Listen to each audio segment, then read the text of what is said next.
What's going on, everybody? This is MDENT313, and I'm back at y'all with another one.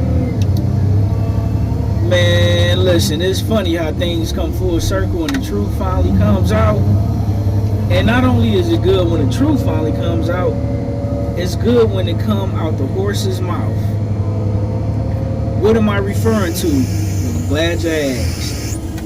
Devin Haney, Gervonta Tank Davis, in a recent interview, he was asked about, potential fight with Devin Haney, and he admitted that he don't believe that if the fight goes to to a decision, that he'll get a fair shake against Devin Haney, right?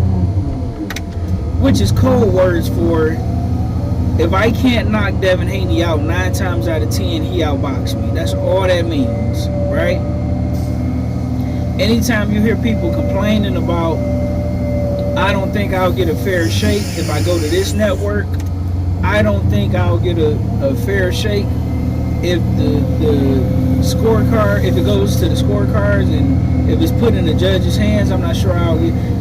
That's their way of admitting that they don't truly believe they could beat that guy, and 9 times out of 10, if they can't knock that guy out, they feel like they'll get outboxed, right? Let me tell you why I personally believe that. That's what a fighter means when he say that. I want to take Andre Ward for an example, right? I don't know if you guys remember, but it was a point in time where Triple G was challenging and saying that he'll beat anybody, because he was fighting at 160 at the time. He was saying he'll beat anybody from 154 to 175. That was the original statement by Triple G and his trainer Abel Sanchez. Then he kind of slowly backed off to 175, but reiterated, I'll beat everybody from 154 to 168. Alright, cool. Triple G was looking good, but truth of the matter is, he was a good fighter who was fighting nobodies. We being fair, right? But nevertheless, Triple G is a very good fighter. Well, he called out Carl Froch, who was a big name, but Andre Ward had beat Carl Froch. He had won the Super 6 tournament where he beat phenomenal fighters like Bad Chad Dawson. He beat guys like Arthur Abraham.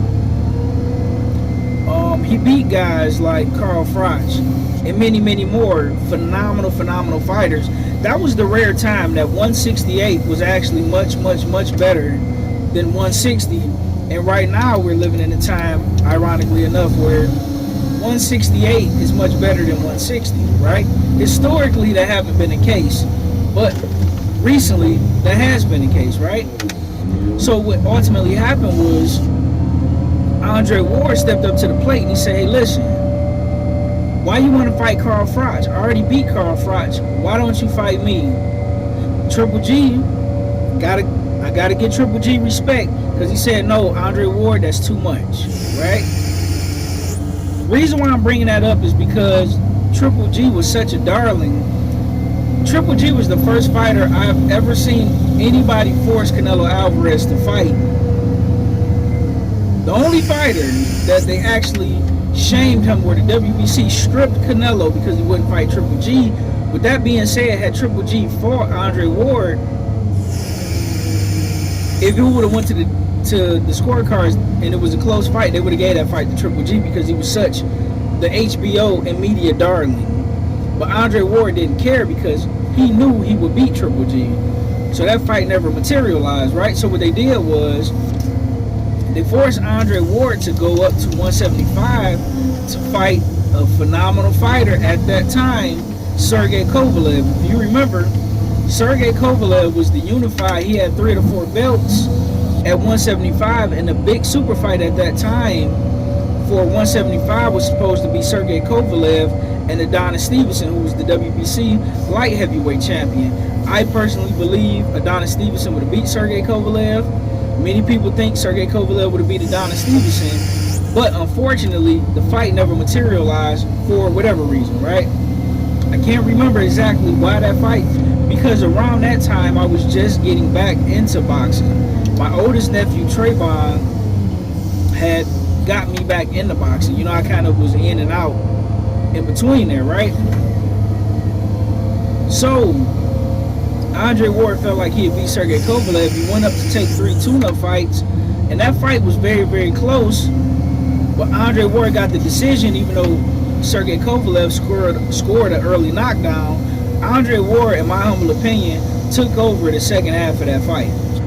And I think it could have either been a draw or I had Andre Ward winning the fight, right? Fast forward to the second fight, Andre Ward goes on and knocks Sergey Kovalev out. And I noticed the pattern shortly after that, right? Well, when it came to certain fighters, other fighters would say things like that, like, oh, you know, if we go to the scorecards, I don't think I'll get a decision. Or at the time, it was this big war going on between promoters and networks. So anytime certain big fights was discussed, certain fighters wouldn't feel comfortable going to other networks. What they'll say was, well, if I go over to that network, I'm not going to get a fair shake. Or if it was a knockout puncher, well, you know, if it goes to a scorecard, I'm not going to get the decision because all this guy want to do is run, right? Now, fighters who truly believe in themselves, they cross networks, and regardless to whatever happens, they gladly take the tough fights. Why you think you see Devin Haney move the way he moved? Deontay Wilder moved the way he moved. Terrence Crawford and Errol Spence both move the way they move. They don't duck and dodge anybody. Devin Haney, Deontay Wilder, Errol Spence, Terrence Crawford. They don't duck and dodge anybody, right?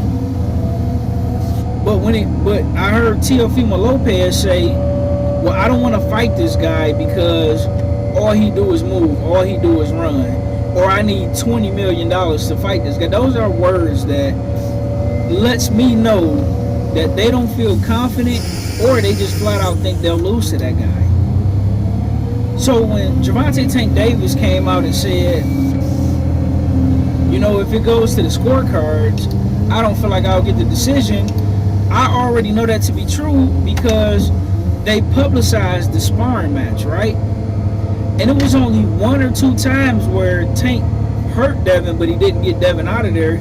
And from that point on, Devin Haney was dog walking Tank all up and down the ring, all around the ring we go. So Gervonta Tank Davis already knows more than likely he can't beat Devin Haney, which is why the fight never happened. Why you think Gervonta, and I think Gervonta Tank Davis is a phenomenal fighter. But why do you think he don't feel comfortable jumping up in weight unless he's fighting a guy who's limited, right? See, it's one thing when you jump up in weight to fight a bigger guy who's big and strong, but is extremely limited in his other facets of boxing, and he don't have many tools in the toolbox because you can outskill that guy. But when it comes to jumping up and fighting guys that's equally skilled but also bigger, Gervonta Tank Davis absolutely refused it, right? Why am I saying this? It was a point in time, I don't know if you remember, but this is recently, only a couple years ago, where Leonard Ellerby made a statement on Twitter where he said, and he said it in an interview, where he said, Gervonta Tank Davis, I believe he would beat Keith Thurman. Well, Gervonta Tank Davis came out and said, man, these guys must think I'm a superhero. Ironically enough, right, the same guy he knocked out in Mario Barrios gave Keith Thurman an extremely tough fight. Now, some people may say, well, maybe Mario Barrios was weight drained. Possibly. But he had a much easier time with Mario Barrios than Keith Thurman did. But yet he said, these guys must think I'm a superhero or I'm Superman for me to go up and fight Keith Thurman, who isn't really a big welterweight. He's a very good welterweight, a very skilled one, with power in both hands, but he's not that big of a guy.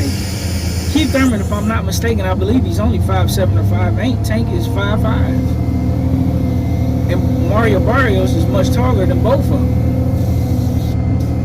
So when you're talking about a Devin Haney who isn't known or considered to be a knockout puncher, still has Tank Davis scared. He'll talk about how Shakur Stevenson he's pillow fisted and he has, brittle hands, but yet and still he refused to get in the ring with him. Well, if you want to fight a guy who isn't going to move, listen, and I like the Frank Martin fight. I thought that was, in my humble opinion, Gervonta Tank Davis' biggest win, in my opinion. I thought Tank he fought a phenomenal fight, and I think highly of Frank Martin, so I give Gervonta Tank Davis a lot of credit for that. I give him a lot of credit for the Ryan Garcia fight, not as much as Devin, because Devin Haney he didn't fight a weight drain Ryan Garcia. In addition to that, Ryan Garcia was on the juice. So he fought not only a Ryan at full strength, but he fought a Ryan Garcia that was extra strength because of the eye strain. Now, you would figure after what happened, the damage that Devin Haney took in the Ryan Garcia fight, with him being juiced up like that, you would think that would make Gervonta Tank Davis more confident to fight Devin Haney. But he still, even with Devin Haney receiving the level of damage he received and being out of the ring for over a year, he's still extremely reluctant to fight him, which lets me know everything I need to know. But let me know what you guys think in the comment section. Why do you think Gervonta Tank Davis made that statement? And do you believe Gervonta Tank Davis will beat Devin Haney? Please put it down in the comment section. I'd love to hear your thoughts. Like, share, and subscribe to MDENT for more boxing, football, basketball, sports, WNBA, TV shows, movie reviews.